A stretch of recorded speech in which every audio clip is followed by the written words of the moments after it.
Good day to you. It is I, Justin Hawkins, and this is Justin Hawkins Rides Again, my YouTube channel. You're probably wondering why I'm head to foot in Gucci again. Yeah, no, or maybe you're not. Maybe you just don't care, or it's never even occurred to you. Maybe you didn't recognise it as Gucci. This is Tom Ford era Gucci stuff, head to foot. And the reason why I'm wearing that is obviously because today I'm going to be talking about the 30 Seconds to Mars and, of course, Jared Leto. So today we're going to be talking about a 30 Seconds to Mars song called The Kill, in brackets, Bury Me. I've never actually listened to it before. I think I've always sort of just assumed that that the music of 30 Seconds to Mars wouldn't be for me. But I'm going to watch it today and try to understand the popularity of it, and what it is that makes it that phenomenal mega smash. I think that 200 million people have watched it, or it's been watched 200 million times. It's doing incredible numbers even to this day, and it was released in 2005. So there's got to be something good about it, hasn't there? I think one of the things that's probably put me off in the past is the fact that it's emo, and I think emo is, I always assumed that it was an abbreviation of emotional, in the same way that glam is an abbreviation of glamorous. And I always think sometimes an abbreviation cheapens the thing, you know what I mean? Like, so I'd rather listen to glamorous music than glam music, and I'd rather listen to emotional music than emo music. But I'm going to put all that to one side, and I'm going to watch it, and together we will discover what it is that makes it so successful. Justin Hawkins writes again.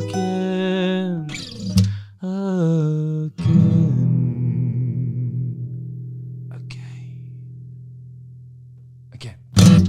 Right. Okay, let's do some info on 30 Seconds to Mars before we watch the thing. So 30 Seconds to Mars formed in 1998. The band's debut album, 30 Seconds to Mars, was produced by Bob Ezrin. Dear friend of mine, lovely Bob. I just think he's great. He obviously is famously a producer of Kiss and Alice Cooper. I think he produced The Wall by Pink Floyd. He's just amazing. And released positive reviews, but only to limited commercial success. Then the band achieved worldwide fame with the release of their second album, A Beautiful Lie, in 2005. That's what this song comes from, I guess, which received multiple certifications all over the world. And The Kill, which is the song we're going to talk about, was released in 2006. God, the Kill. It says The Kill, and it's like foreboding music. It looks like a movie film already. So atmospheric. Okay, so then there's Jared Leto in profile. I think one of the reasons why there's a certain type of person that works as a movie star, and I think just in proportionally, like I think the head has to be a bit bigger than you'd expect for the body. Some people can achieve this look by doing that thing that I sometimes do. I had a picture taken by David LaChapelle once, the famous photographer, and he was telling us that the way to look thinner and more attractive in pictures is to do this with your neck. So from the side it looks preposterous, but straight down the barrel, it's there, and it makes your head seem bigger in proportion to your body. But Jared Leto's got that naturally because he is an old-fashioned movie star. He looks amazing. Look at him, even from the side when he's shot upwards as well. That's usually an unflattering angle, isn't it? Looking at the chin from the side, but he's nailing it because he's beautiful. He's beautiful. So one of the questions that people ask about 30 Seconds to Mars, and in particular Jared Leto, is he just method acting? Because he's quite famous for that.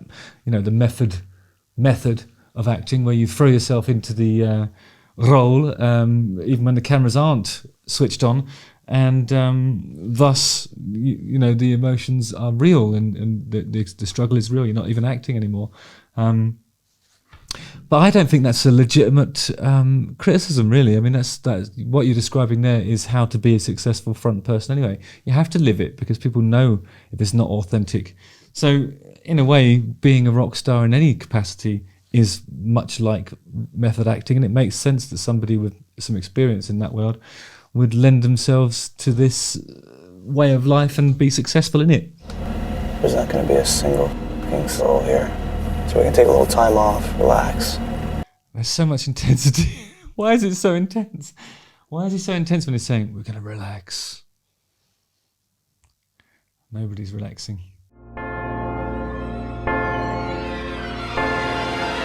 Oh, I like those spooky strings. And then I think those are the tremolo strings and they go, oh, it's lovely. But also terrifying. What if I wanted to break? He has a lot of eyeliner on, and it only serves to enhance the intensity of his stare. He's looking into my soul and saying stuff that's emotional. No wonder this has been successful. Laugh it all off in your face. What would you do? What would you do? That's the question I always ask. What would you do? There's a big whoa in there. Whoa, whoa, whoa, whoa. Hey, that's... Wait a minute. What would you do? Whoa! Coincidentally, that melody there. Whoa! Carry. Bum, bum, bum. Something that changed, my friend. Whoa! Another song with a whoa in it. See? Europe. Things that change, my friend. Whoa, yeah. So 30 Seconds to Mars is also... There's the first connection we're going to make is to Europe. Hugely successful European rock band from the 80s. What if I fell to the floor? Couldn't take this anymore. He's one of those guys that looks better as he gets older. He looks even more better now. You gotta love Jared Leto. He looks brilliant in Gucci as well. Let's just face that now. It's time for us to face it, guys. What would you do? I described him as a brand killer almost, because there's no point in buying any Gucci stuff. It looks better on Jared Leto. Just let him have all the Gucci.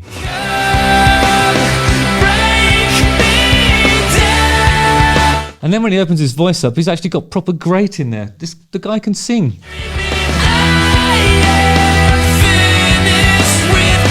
I.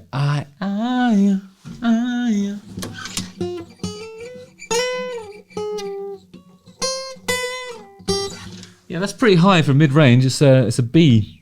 It's a... Like most people's voices break around at the E thing, and he's still in full voice at B. It's pretty impressive. He can sing.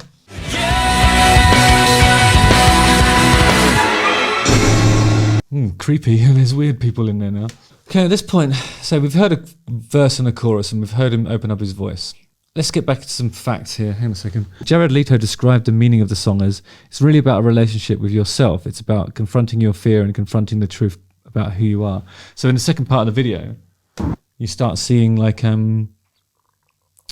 two Jared Letos and then two presumably Shannon Letos and two of all of the 30 Seconds to Mars guys, and they're confronted with themselves in a literal sort of way as a visual depiction. And it, you have to be able to act to pull that off, I think, and they do a great job obviously because they're great at acting.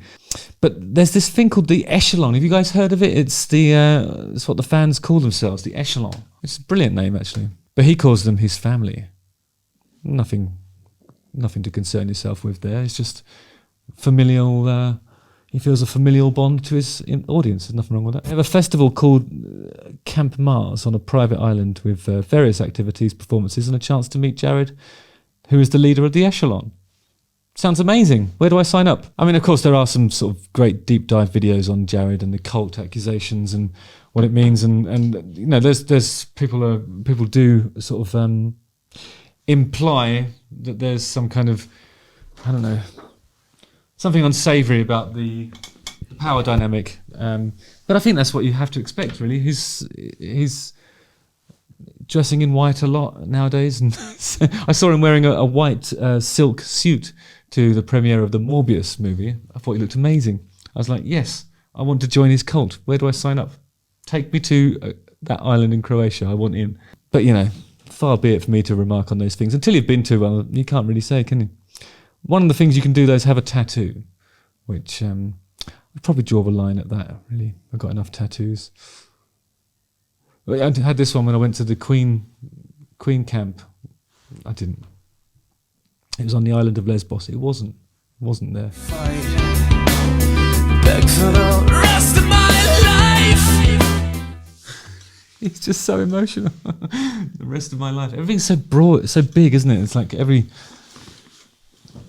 matters more in this video. Here's another question that we should ask ourselves. Here we go.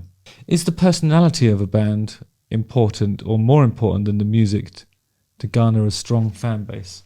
I think this kind of fervor comes from the intensity of his performances and how beautiful his eyes are as well. You know, we can't get past that. They're like pools of shimmering light, and I just want to bathe in them and allow his cleansing tears to. I would just let the tears roll over my body, and then I'd cradle him. Is probably what 30 Seconds to Mars enthusiast might say. So I do think it's important. I mean, it's the way he interacts with his fan is encouraging that stuff. You know, they sort of, there's kind of like they've tried to reclaim the cult rumours, and they're actually just owning it now and saying that it is a cult and that they're fine with that. He's fine with that. And I think a lot of, when you think about like the overriding themes of sort of alienation and stuff that are in these lyrics, and talking about your relationship with yourself and facing who you are, and not, you know, there's an implication that there's not the emotional support network around him. So this is why we need each other. You need to belong to something. It's inspiring, isn't it? If you're, I don't know. I think gives you a sense of belonging. I would join it. Be a laugh, wouldn't it? And it really is a smart way of, having a rewarding interaction with the people that love your creative output. What could be more healthy than that? I mean, obviously it's not seen as healthy. There'd probably be some people worried about it, and the guy at the front of it has a lot of power, especially over the followers or the members of the echelon. But I don't actually think it's that different. It's probably just a slightly more intense version of what every band is trying to achieve. Think about the Kiss Army, you know. You just want to belong to something. Any fan club is like that. I just think this one's a bit more intense, isn't it? Maybe it is a cult. Is that bad necessarily? What isn't nowadays? What isn't bad? What isn't a cult? Anyway, I think it's fair to say that the music's probably not for me, but that doesn't mean it's bad, does it? Does it mean it's bad? No, I'll finish listening to it.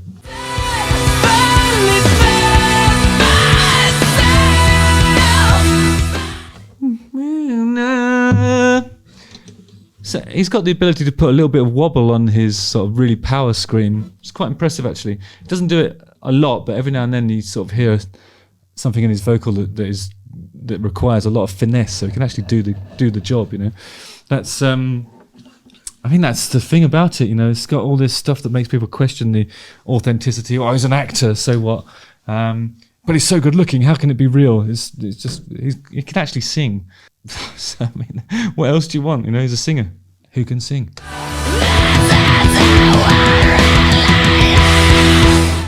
And then he goes, "This is who I really am," but he really squeeches it in that heavy metal voice almost, but really screechy. This is who I really am.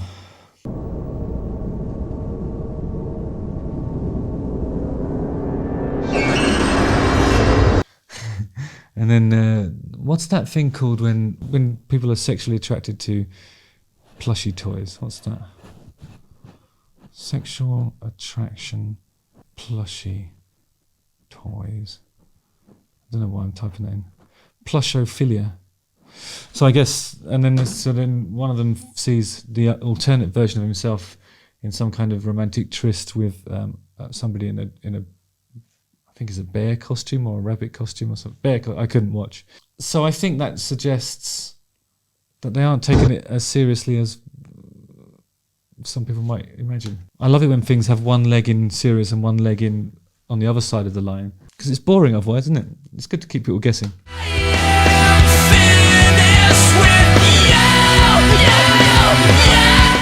Oh, so he says, "I am finished with you. So he's talking about presumably that the version of himself that he was being for other people, I suppose, is getting rid of that. Could it be that? About being true to yourself. Well, that's a good message, isn't it?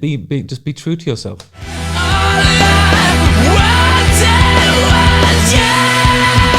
Then he says, all I wanted was you. So he wanted to be the other version of himself, but it was killing him. So now he's getting rid of that other version of himself so he can be himself. And this describes the pitfalls of method acting perfectly, doesn't it? You've got a little bit of vibrato on there, it's nice.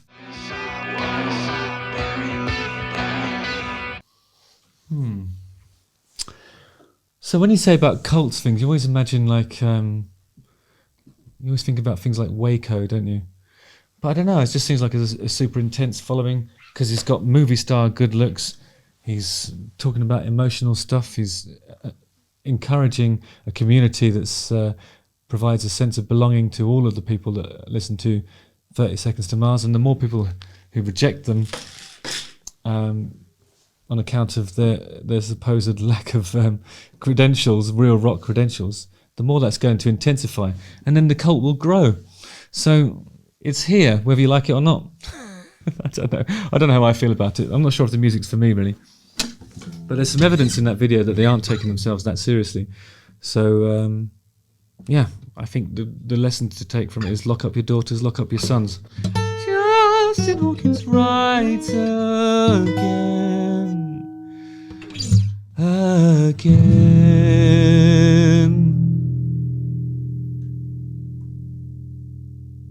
I feel like I haven't unpicked the phenomenon. We'll have to come back to this. Don't forget to like, subscribe. Oh, sorry. Don't forget to like, subscribe, hit the bell for notifications, and watch one of these two videos. Cheers.